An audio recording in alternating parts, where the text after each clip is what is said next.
শুনলাম, এরকম নারীরা তখন লাখ লাখ ছিল বাংলাদেশে।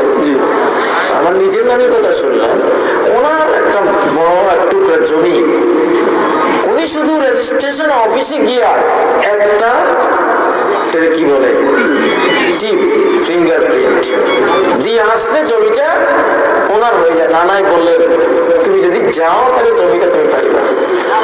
নানি বললেন, আমার জমির দরকার নাই, এই বেটা মানুষের সামনে গিয়া এইভাবে টিপ দেওয়া হচ্ছে, এটার দাম আমার ওরকম 1000 কোটি জমির চেয়ে বেশি, দরকার নেই। যার নেই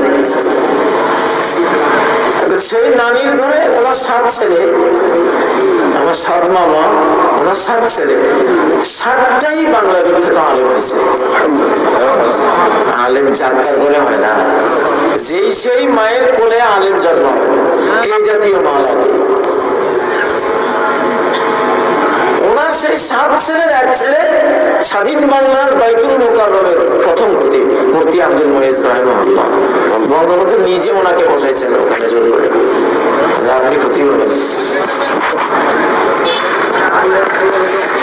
আজকে সন্তান কেন নষ্ট হয়?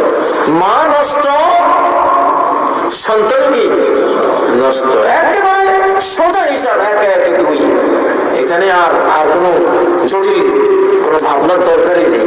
মা নষ্ট, সন্তান নষ্ট। মা ভালো, সন্তান ভালো।